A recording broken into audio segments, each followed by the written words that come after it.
Ya, kita lanjutkan. Jadi untuk rangka momen biasa sampai dengan kuat lentur itu sama persis. Nah, untuk kuat geser ini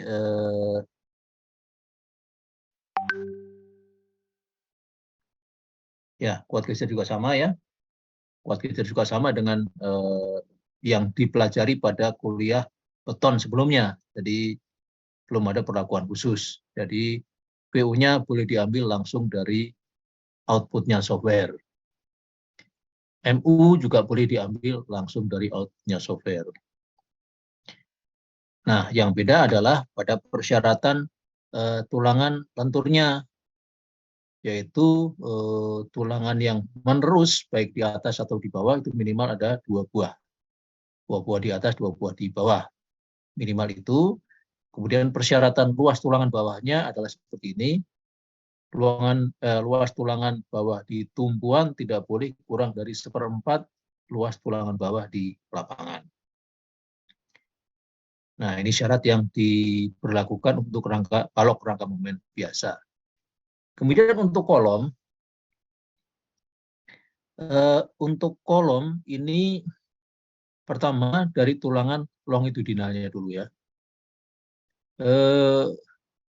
Seperti yang sudah dipelajari sebelumnya bahwa untuk kolom, untuk tulangan longitudinal itu perlu diperhatikan adanya kemungkinan bahaya tekuk pada kolom yang bersifat langsing.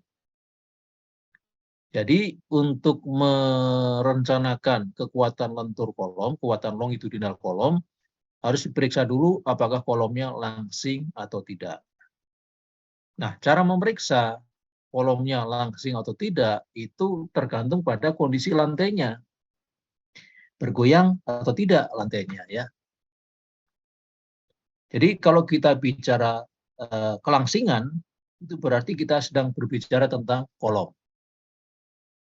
Tapi kalau kita berbicara tentang bergoyang atau tidak bergoyang, maka kita sedang berbicara tentang lantai atau frame. Ya, jadi kalau langsing itu sifat dari kolom. Kalau bergoyang atau tidak, itu adalah sifat dari lantai atau frame. Nah, jadi kita misalnya sekarang harus ngecek dulu apakah lantai yang kita tinjau itu bergoyang atau tidak. Ini mestinya sudah dipelajari ya di kuliah kolom ya. Jadi kita mengulang saja. Cara melihat apakah sebuah lantai bergoyang atau tidak adalah dengan menghitung faktor Q ini. Jadi faktor Q, kalau hasilnya Q tidak lebih dari 0,05, maka dikatakan lantainya tidak bergoyang. Kalau Q-nya lebih dari 0,05, maka dikatakan lantainya bergoyang. Baik. Nah, sigma PU ini adalah beban vertikal terfaktor total pada semua kolom pada lantai yang ditinjau. Jadi kita bisa katakan bahwa sigma PU adalah jumlah gaya normal atau gaya aksial ya. Semua kolom pada lantai yang kita tinjau, namanya sigma PU. Delta 0 adalah simpangan lateral relatif. Tingkat yang kita tinjau dengan tingkat di bawahnya. Jadi misalnya kita sedang meninjau lantai 4, maka delta 0 ini adalah simpangan pusat massa lantai 4 dikurangi simpangan pusat massa lantai 3. Itu yang disebut delta 0.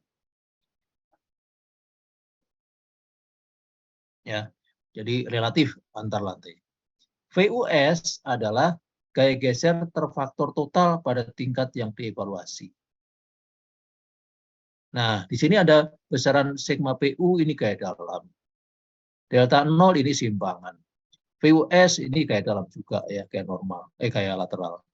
Nah, maka delta PU, sigma PU, delta 0 dan VUS ini harus diambil dari kombinasi beban yang sama. Ya, itu tidak ada penjelasannya di SNI, tapi kita harus menarik pengertian seperti itu. Bahwa sigma PU, delta 0 dan VUS itu harus diambil dari kombinasi beban yang sama. Jangan sampai diambil maksimum dari semua kombinasi beban, bukan begitu ya.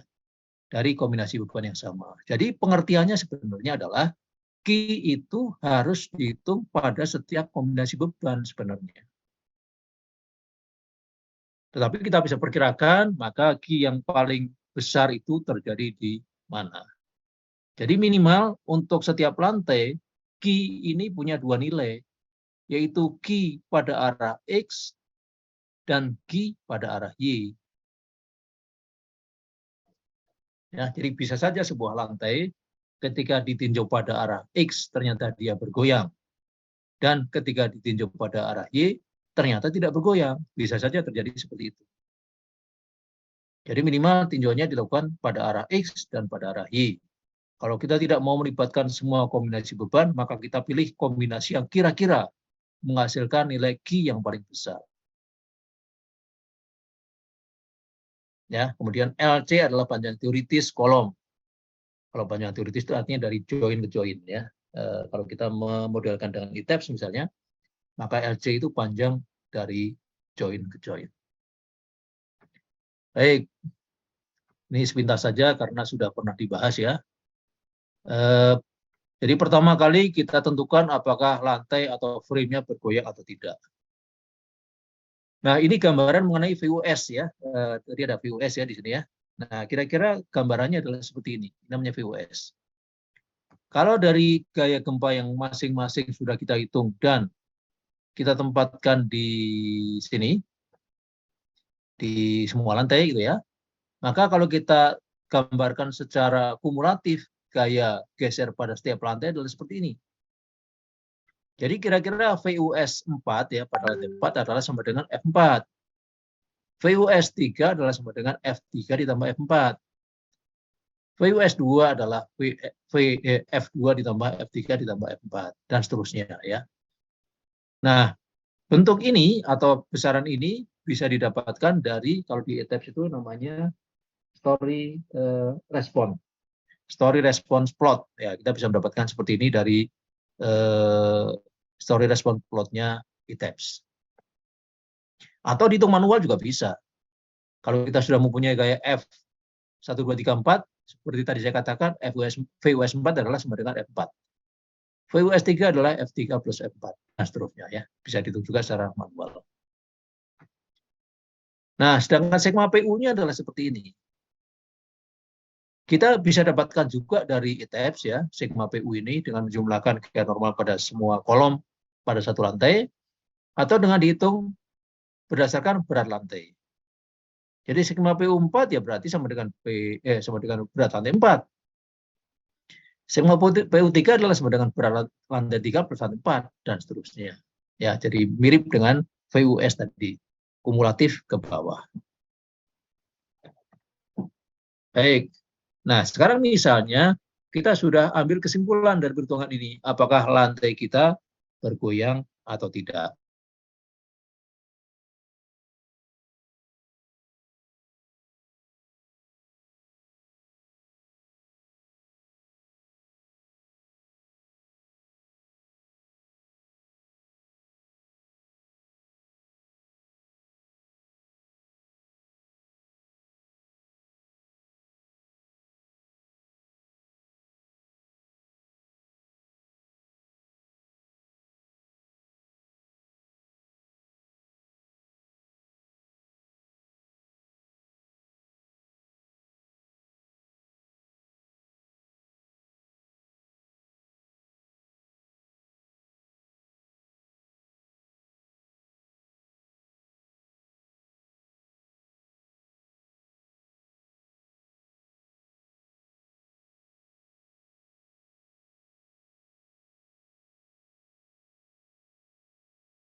Ya, maaf, ada gangguan sehingga saya terlempar keluar.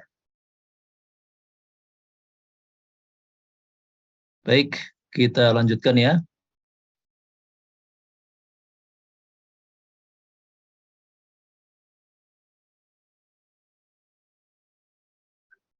Ya, saya ulang ya.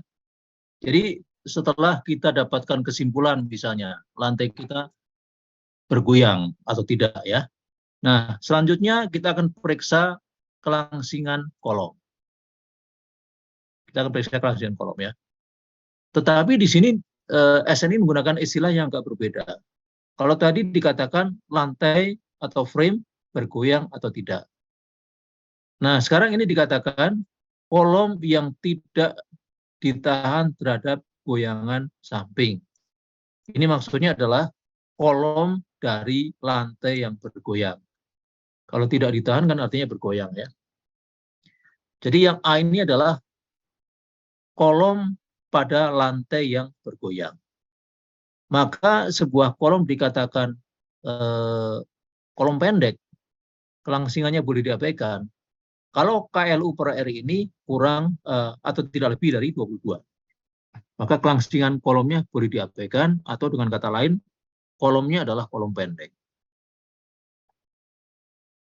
Ya, ini sudah dibahas ya, jadi kita ulang sepintas saja. Sedangkan untuk kolom yang merupakan bagian dari lantai yang tidak bergoyang atau yang ditahan terhadap goyangan, maka kelangsingan bisa diabaikan kalau ini terjadi. Ya. KLU per R-nya tidak lebih dari 34 plus 12 kali M1 per M2. Dan, nah ini ada dan. Berarti untuk kolom dari lantai yang tidak bergoyang, kelangsingan itu atau kolom pendek itu adalah kolom yang memenuhi dua syarat ini. Karena ada dan ya. Jadi pertidaksamaan 625B terpenuhi, pertidaksamaan 625C juga terpenuhi. Baru dikatakan kolomnya adalah kolom pendek. Kalau salah satu saja, maka kolomnya termasuk kolom langsing. Nah, perhatikan di sini ada M1 per M2. Nah, pengertiannya adalah kalau misalnya kita mempunyai bidang momen kolom seperti ini, misalnya begini, maka harus diartikan bahwa M2 adalah momen yang harga mutlaknya besar. Jadi inilah M2-nya. Ya, dan ini M1-nya. M1. Begitu juga kalau misalnya bidang momen kolom yang kita tinjau adalah misalnya begini.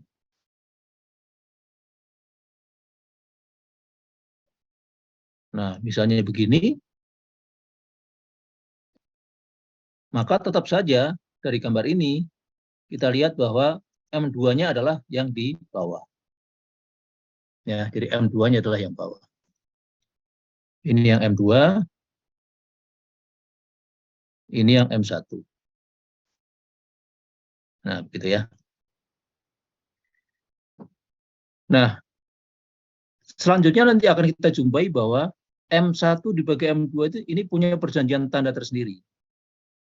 M1 dibagi M2 itu bernilai positif kalau tanda momennya berganti seperti ini. Maka M1 per M2-nya positif. Ya.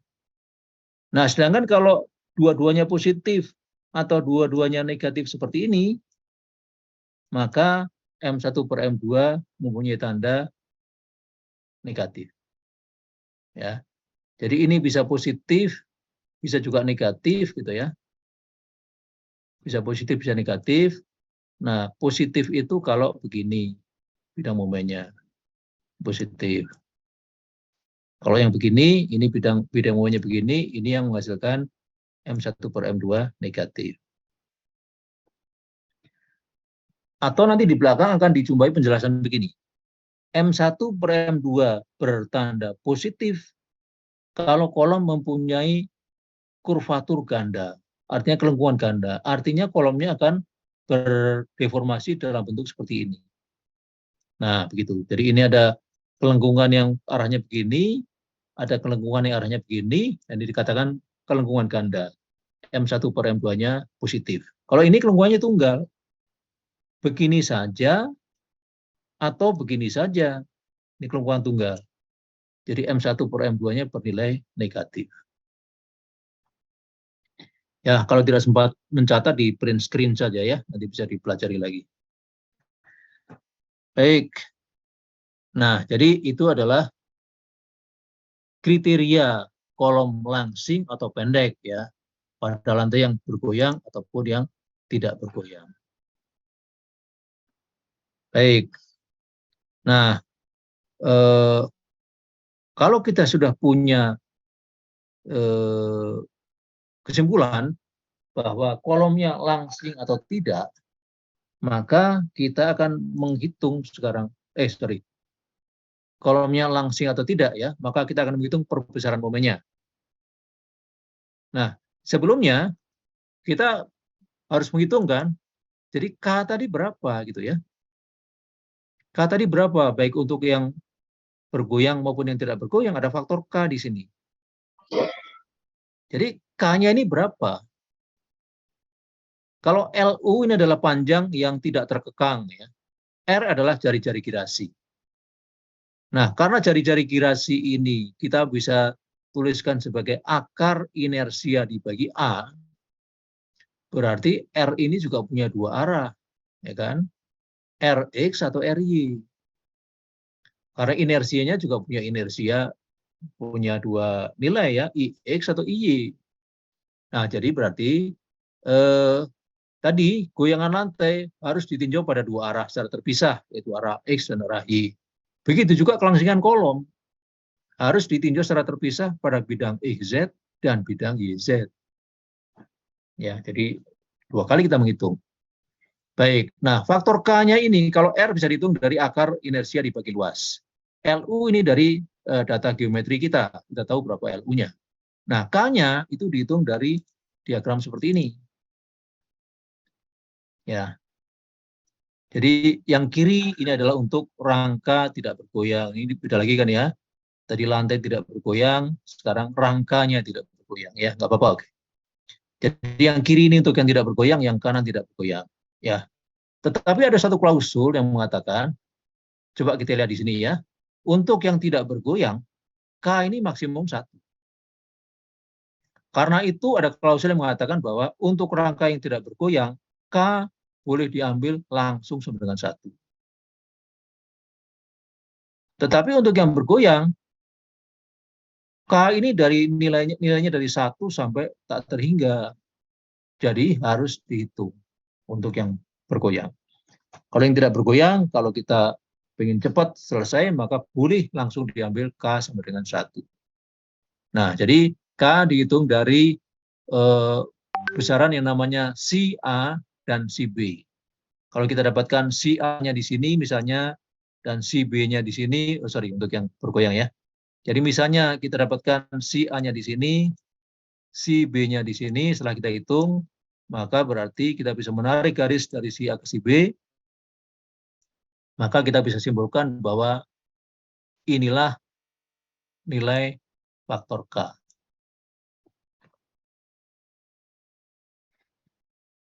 Ya, nah sekarang persoalannya adalah bagaimana menghitung si A dan si B. Jadi si A dan si B-nya dihitung dengan cara seperti ini. Ya, jadi misalnya kita sedang meninjau kolom 2 misalnya ya. Kita sedang meninjau kolom 2. Maka kita lihat di atas kolom 2 ada kolom 3, di bawah kolom 2 ada kolom 1. Nah, maka pergantian antara kolom 2 ke kolom 3 kita sebut titik A misalnya ya, atas. Pergantian kolom 1 dan 2 kita katakan titik B, titik bawah. Nah, di kiri dan kanan titik A ada balok nomor 6 dan nomor 7. Di kiri kanan titik B ada balok nomor 4 dan nomor 5. Nah, faktor C intinya adalah rasio kekakuan kolom terhadap kekakuan balok pada titik join ini. Jadi misalnya kita lihat pada join B misalnya ya di sini ya. Kekakuan kolomnya adalah di titik B ada kolom 1 dan 2.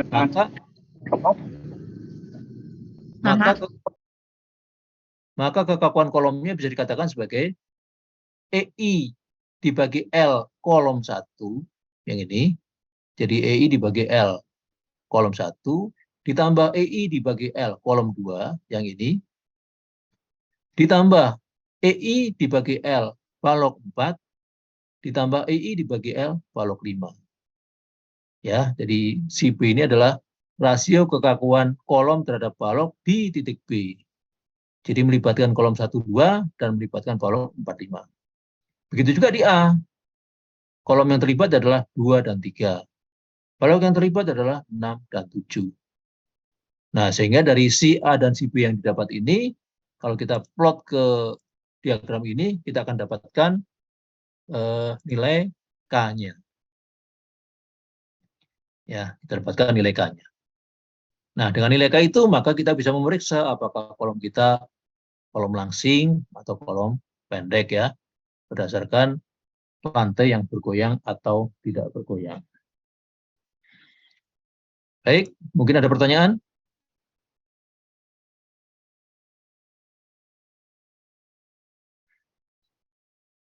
Ya, belum ada ya. Jadi sampai di sini kita sudah bisa mendeteksi. Pertama, menentukan apakah lantai bergoyang atau tidak. Setelah itu, kita tentukan apakah kolomnya langsing atau tidak. Kalau kolomnya tidak langsing atau dengan kata lain kolom pendek, maka momen-momen yang keluar dari software bisa langsung digunakan di dalam desain. Tapi kalau ternyata kolomnya langsing, maka untuk mengatasi tekuk, untuk mengatasi kemungkinan bahaya tekuk, maka desain harus didasarkan pada momen yang diperbesar dulu. Ya, momennya diperbesar dulu sehingga hasil desain kita aman terhadap kemungkinan bahaya tekuk. Nah, itu sampai di sini kesimpulan kita adalah seperti itu ya, kolom kita langsing atau tidak. Nah, kalau tidak selesai persoalannya. Kalau langsing, nah sekarang kita masuk ke perbesaran momen. Kalau kolomnya langsing, maka momennya perlu diperbesar. Kita mulai dari lantai yang tidak bergoyang. Bagaimana melakukan perbesaran momen pada kolom langsing dari lantai yang tidak bergoyang. Saya lebih suka menggunakan istilah perbesaran. Orang lain mungkin menggunakan istilah pembesaran, gitu ya. Jadi itu misalnya metode pembesaran momen, gitu ya. Saya lebih menyukai istilah perbesaran. Oke lah, sama saja ya. Nah, kalau kolom langsing itu merupakan bagian dari lantai yang tidak bergoyang, maka momennya diperbesar dengan cara ini saja. Ya, MC sama dengan delta kali M2. Ini perbesaran momennya. Nah, ingat tadi bahwa M2 adalah momen yang besar. Momen yang harga mutlaknya besar. Baik itu terletak di ujung atas kolom maupun ujung bawah kolom. Ya. Jadi langsung saja momennya diperbesar. Dengan faktor perbesaran momen yang namanya delta. Nah, deltanya sendiri dihitung pada persamaan di bawahnya. Delta sama dengan CM dibagi 1 minus PU per 0,75 PC. Nah, CM nanti ada persamaannya. PU adalah gaya normal atau gaya aksial kolom pada kolom yang kita tinjau saja.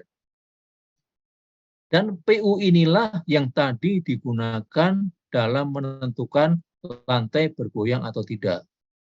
Artinya PU di sini juga diambil dari kombinasi beban yang sama dengan yang kita gunakan untuk menentukan besarnya Q tadi. Ya, harus dari kombinasi beban yang sama. PC adalah beban aksial kritis. Artinya beban aksial maksimum yang bisa ditahan oleh kolom menjelang dia mengalami tekuk. Itu namanya P kritis. Baik, kita lihat satu-satu sekarang. CM. CM sama dengan 0,6 dikurangi 0,4 kali M1 per M2. Nah, tadi ya, ada catatan di bawah, M1 per M2 bernilai negatif bila kolom melentur dengan kelengkungan tunggal, yang tadi kita bahas di depan ya. Dan positif bila kolom melentur dengan kelengkungan ganda. M1 dikaitkan dengan momen ujung dengan nilai absolut yang kecil.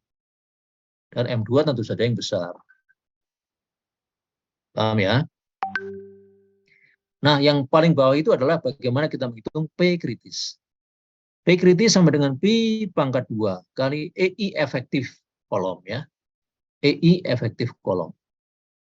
Kemudian dibagi K kali LU. Nah, kembali saya ingatkan di sini bahwa P kritis itu ada EI-nya. Kalau ada EI-nya itu berarti ada arahnya. Arahnya sembunyinya kemana? Karena ada IX, ada IY. Jadi berarti P kritis itu harus kita tinjau 2 kali. Pada bidang XZ kita tinjau, pada bidang YZ kita tinjau. Ya, jadi PC itu merupakan properti dari kolom, tidak tergantung pada beban. Ya, baik. Nah, masih ada di sini pertanyaan, EI efektif itu apa gitu ya? EI efektif itu apa? Nah, ini EI efektifnya adalah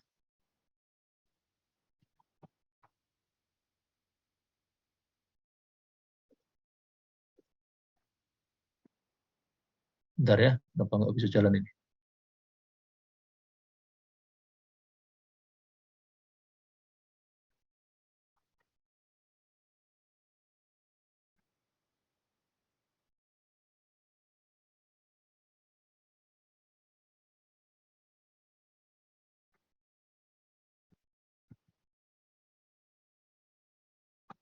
Ya, nah ini EI efektifnya ya. Pada persamaan 66444, ada 3 pilihan untuk menghitung EI efektif. Silakan pilih yang paling gampang. Pilih yang paling gampang ya. Kalau saya lebih menyukai cara yang A. EI efektif sama dengan 0,4 kali modulus elastisitas beton. Jelas ya. EC sama dengan sama dengan 4.700 kali akar FC prime. EC ya. Kali inersia penampang total IG. 1/12 kali lebar kali tinggi penampang pangkat 3. Begitu kan? Dibagi 1 plus beta DNS. Nah, beta DNS-nya itu boleh didekati dengan ini. Sebentar.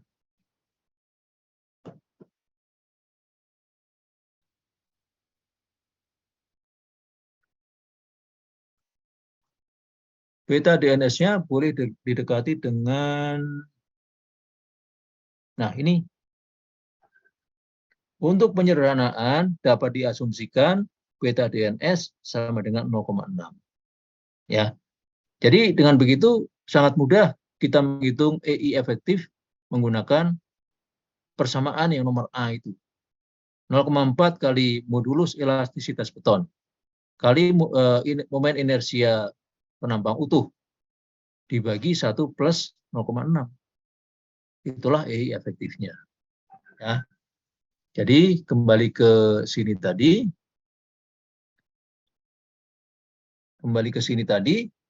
Kita sudah bisa menentukan berapa itu nilai delta. Ya. Berapa nilai delta. Nah, jangan lupa kembali M2-nya ini dari mana?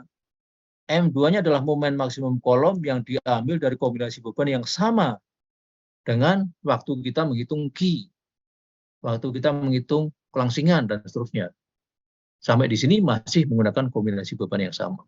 Jangan ganti kombinasi beban. Baik. Kemudian,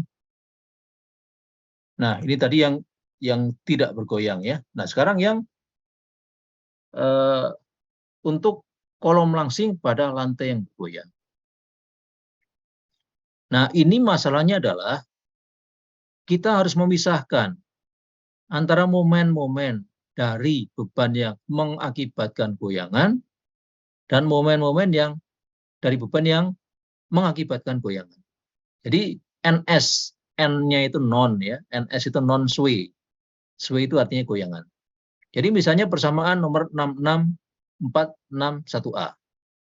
M1 sama dengan M1NS, berarti M1 dari beban-beban yang tidak menimbulkan goyangan.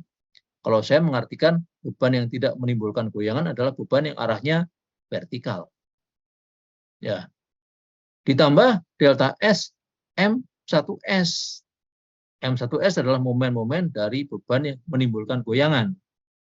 Dalam hal ini saya mengartikan bahwa MS adalah momen yang diakibatkan oleh beban-beban lateral seperti gempa misalnya ya. Baik. Nah, M2 dihitung dengan cara yang sama. Jadi kalau tadi kita mengatakan bahwa M1 adalah momen ujung yang kecil. M2 adalah momen ujung yang besar. Nah, sampai di sini kita harus memahami dengan cara yang berbeda. M1 adalah M pada ujung 1, ujung nomor 1. M2 adalah momen pada ujung nomor 2. Terserah satunya di atas atau satunya di bawah, tidak ada masalah. Ya. Nah, ini pengertiannya berbeda. 1 dan 2 di sini adalah ujung 1 dan ujung 2. Bukan momen yang besar dan momen yang kecil lagi. Ya, baik. Nah, artinya konsekuensi dari adanya pemisahan antara momen akibat beban vertikal dan beban lateral, maka berarti kita harus membuat satu kombinasi lagi. Kombinasi beban.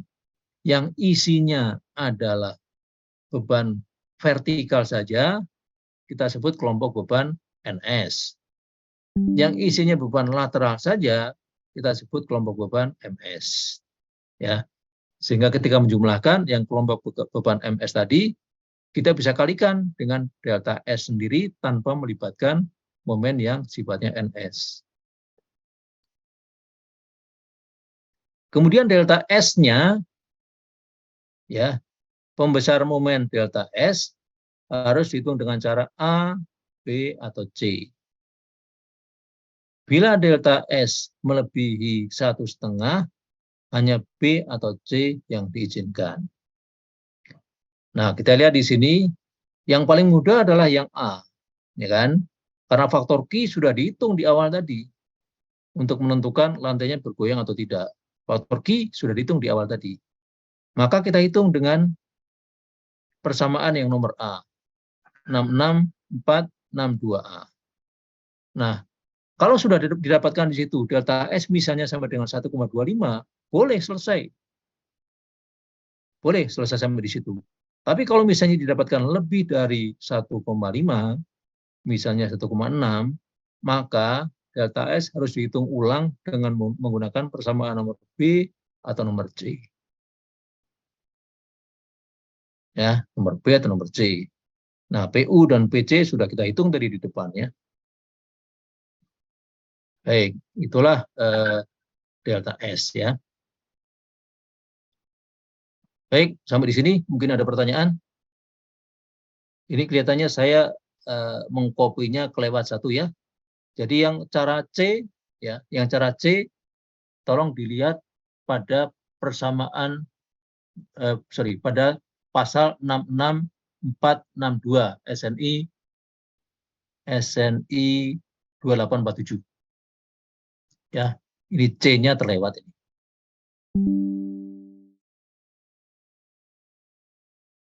Ya, persamaan C-nya ini terlewat. Tolong dilihat pada subbab atau pasal 66462 SNI 2847. Baik.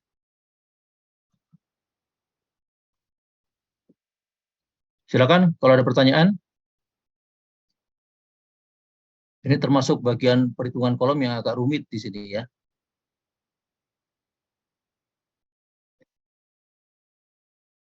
Ya, baik. Kalau tidak ada, maka kita bisa lanjutkan dengan perhitungan tulangannya.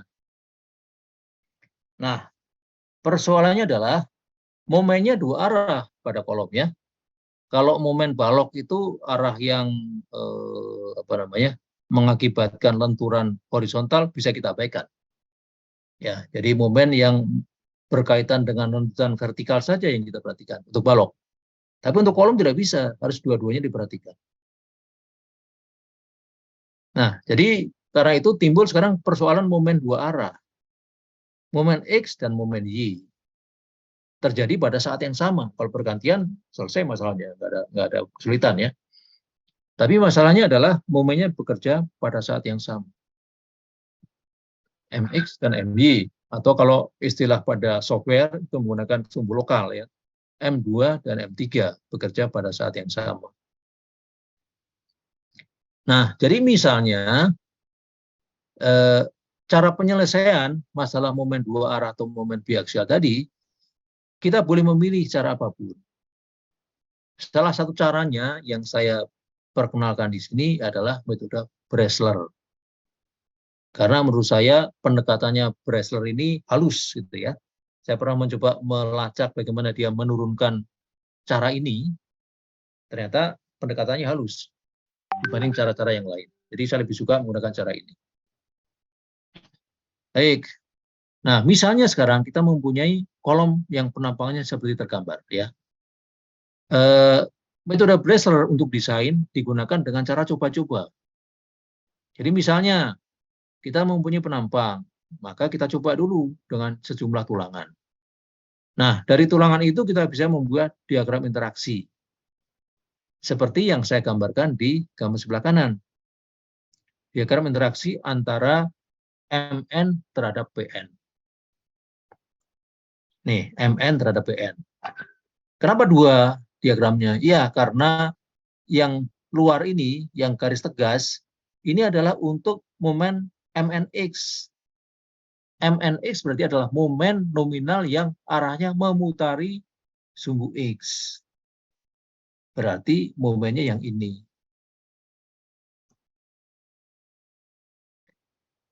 Garis putus-putus ini adalah untuk MNY. Berarti yang memutari sumbu Y. Berarti yang ini momennya.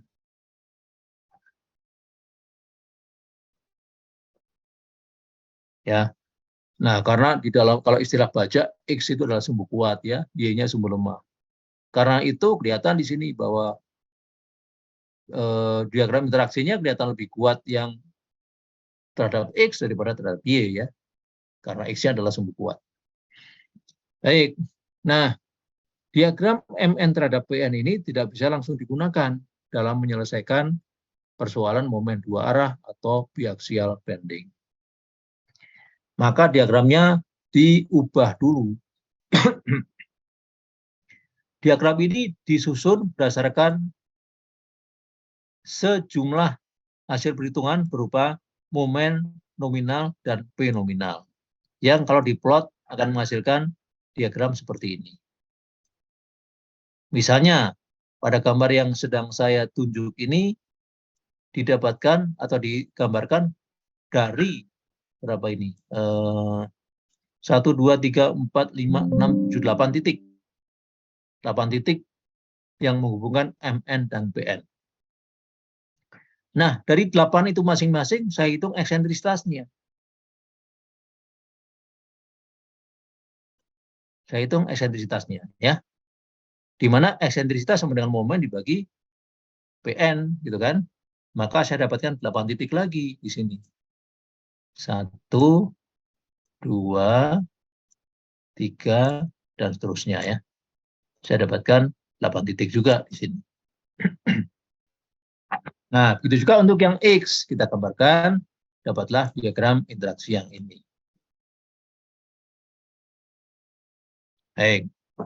Jadi, kalau sudah bisa menggambarkan diagram interaksi yang ini, pasti bisa juga membuat diagram interaksi yang ini.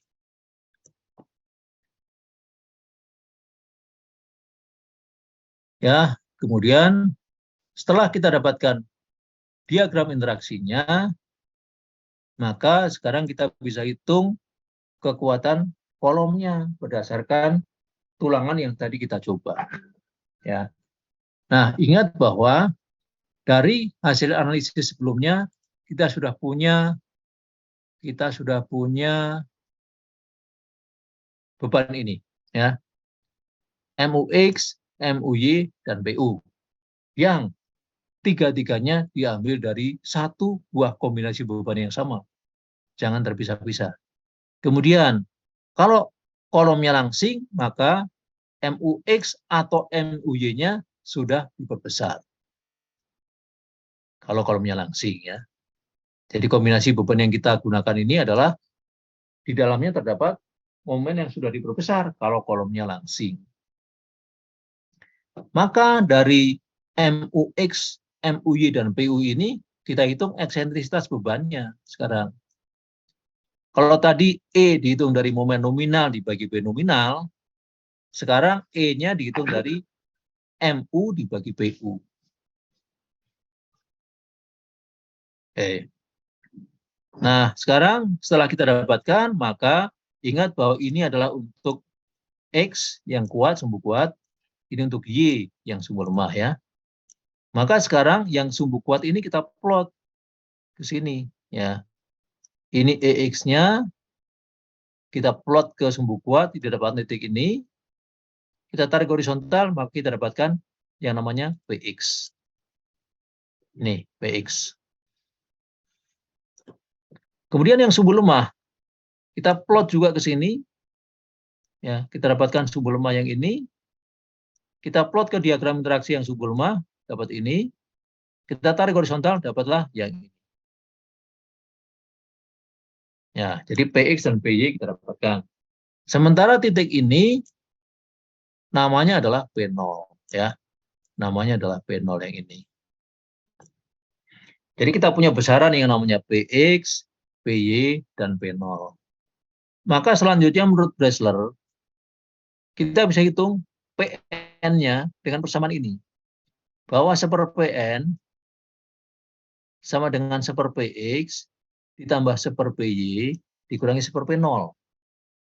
PX ada nilainya, PY ada nilainya, P0 ada nilainya. Maka kita dapatkan nilai 1 PN. Maka kita dapatkan nilai PN. Ya, sama dengan sekian. Maka kalau V kali PN, kalau V kali PN tidak kurang dari PU, maka dapat disimpulkan kolomnya kuat dengan menggunakan tulangan yang tadi kita coba. Tapi kalau ternyata V kali PN lebih kecil daripada PU, berarti kolomnya belum kuat, maka kita perbesar tulangan, kita buat lagi diagram interaksi, dan kita ikuti dengan perhitungan-perhitungan selanjutnya. Sampai didapatkan kesimpulan bahwa V kali PN sudah lebih daripada PU. Baik, sampai di sini ada pertanyaan?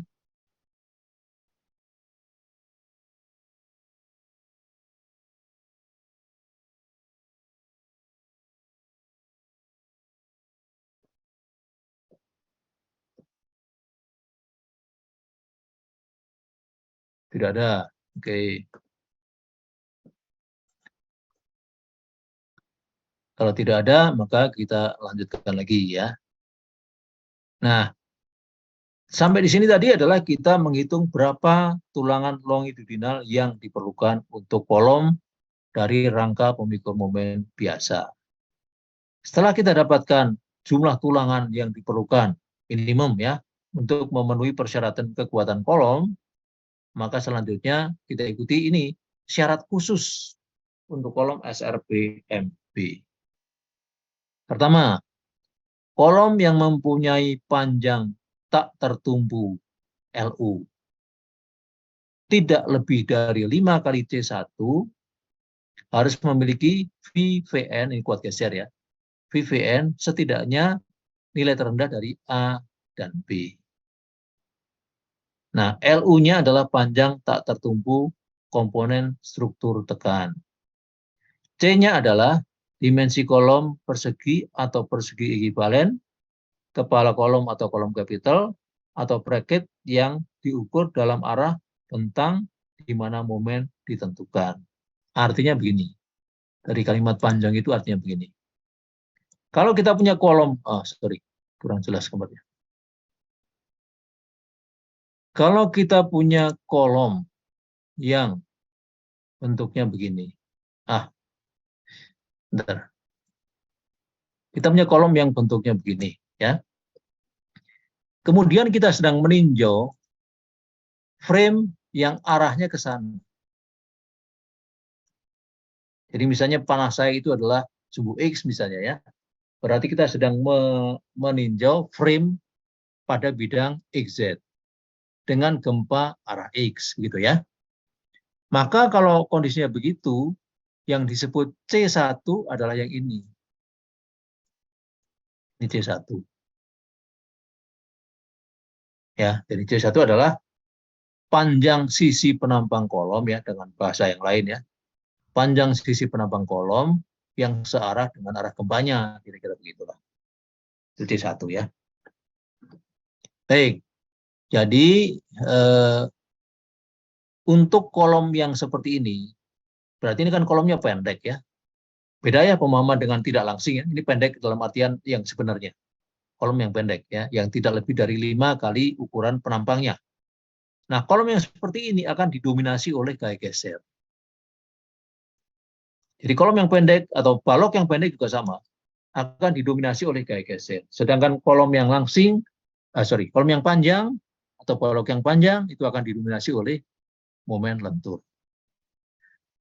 Nah, ini adalah antisipasi kalau kita punya kolom yang pendek, ya. Nah, dikatakan di sini bahwa kuat gesernya VVN tidak boleh kurang dari yang terendah dari A dan B. Nah, kalau nilai yang terendah, misalnya begini, ya. Nanti sebelum kita masuk ke A dan B-nya yang ini, ya. Kita masuk dulu ke sini.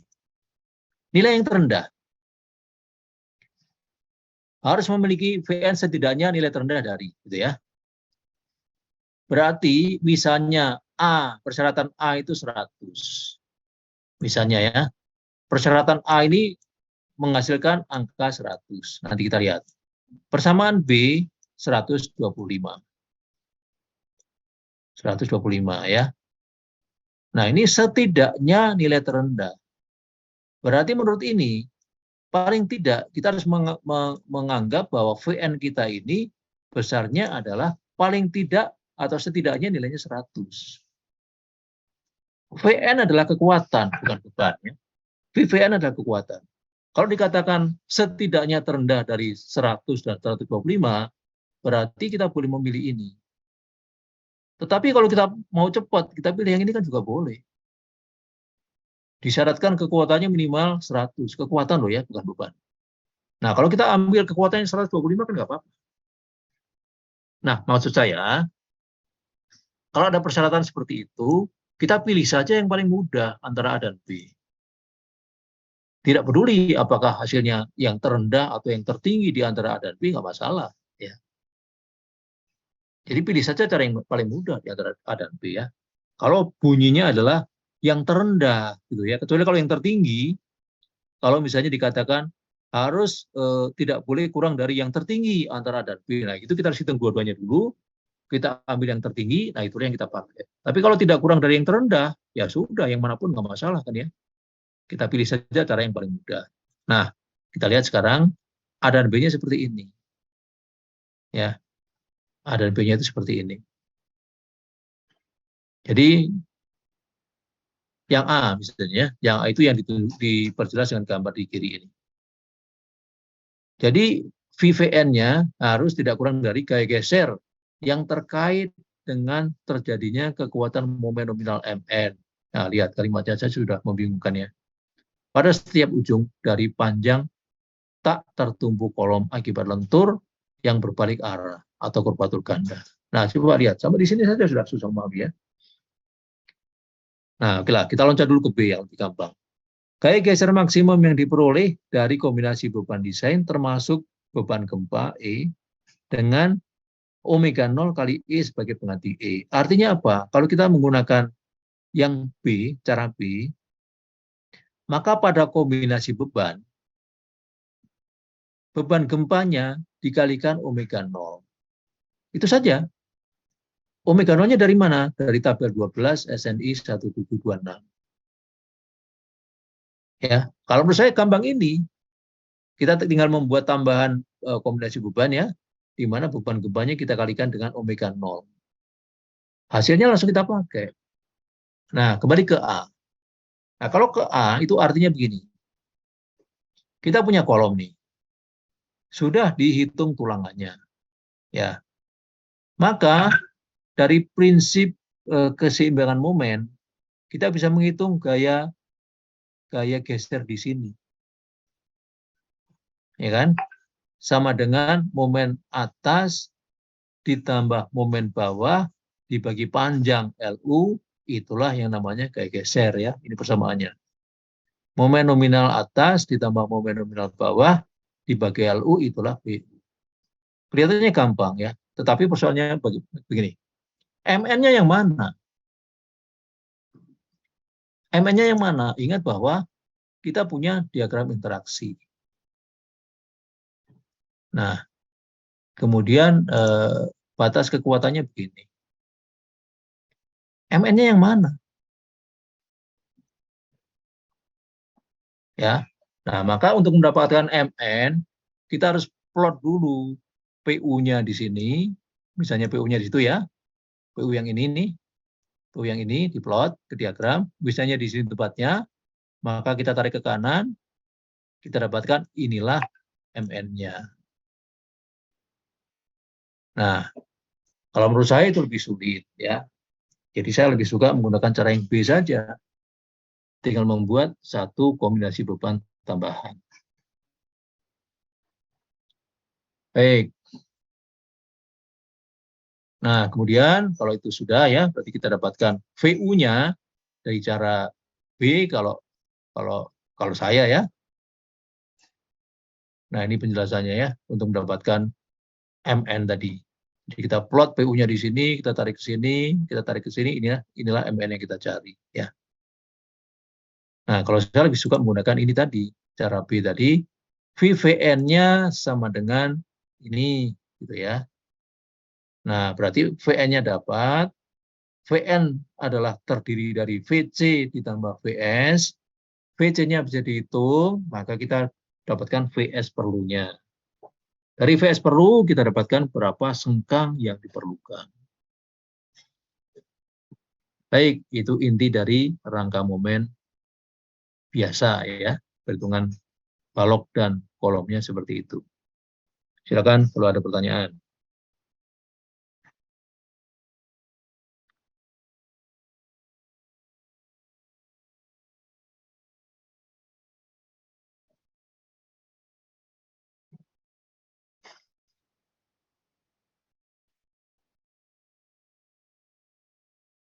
Tidak ada?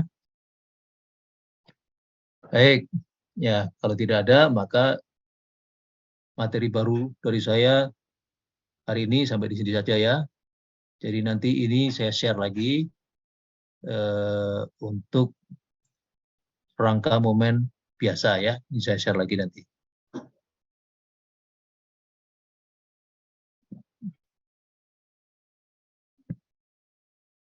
Baik, kalau tidak ada pertanyaan maka untuk minggu depan siapkan sebuah model gedung 4 lantai dengan ITEPS ya. Jadi yang lulusan di 3 tahun lalu atau tahun ini ya? Ya tahun ini ya, baru wisuda ya. Yang baru lulus D3 bisa menggunakan kembali data atau model ITEPS yang pernah dibuat sebelumnya ya. Yang belum punya silakan dibuat lagi.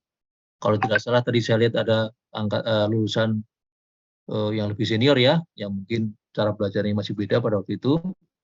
Silakan disiapkan model gedung 4 lantai dengan ITEPS. Nah, kuliah minggu depan akan kita laksanakan dengan cara membahas teori-teori hari ini dengan menerapkannya pada model gedung 4 lantai tersebut. Dan saya minta nanti salah satu share gitu ya, share screen. Kemudian model yang akan kita bahas adalah model yang dibuat oleh salah satu mahasiswa tersebut, bukan model dari saya ya. Baik, cukup jelas? Jelas, Pak. Ya, bagi yang belum terbiasa menggunakan e-tab, silakan diskusi dengan teman-teman yang terbiasa ya, terutama yang baru lulus, itu tentunya masih ingat ya, harapan saya masih ingat dengan tugas-tugas yang sudah dibuat. Baik, sebelumnya saya siapkan daftar hati dulu sebentar.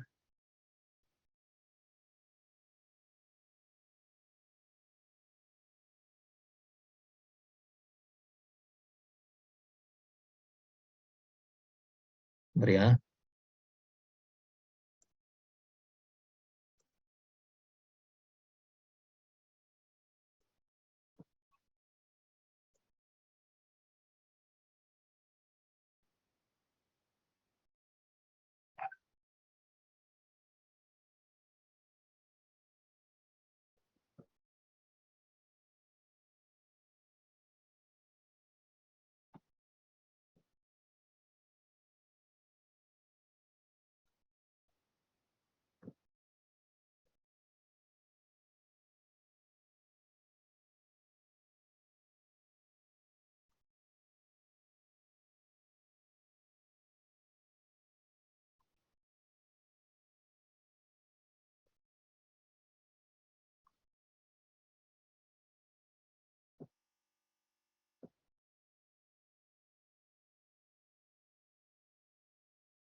Baik, itu materi kita hari ini. Ya, terima kasih ya. Tolong siapkan untuk tugas yang akan kita bahas minggu depan. Ya, baik. Terima kasih. Selamat sore. Assalamualaikum warahmatullahi wabarakatuh. Waalaikumsalam. Terima kasih, Pak. Terima kasih banyak, Pak. Sehat selalu, Bapak. Amin. Sama-sama. Saya tutup ya.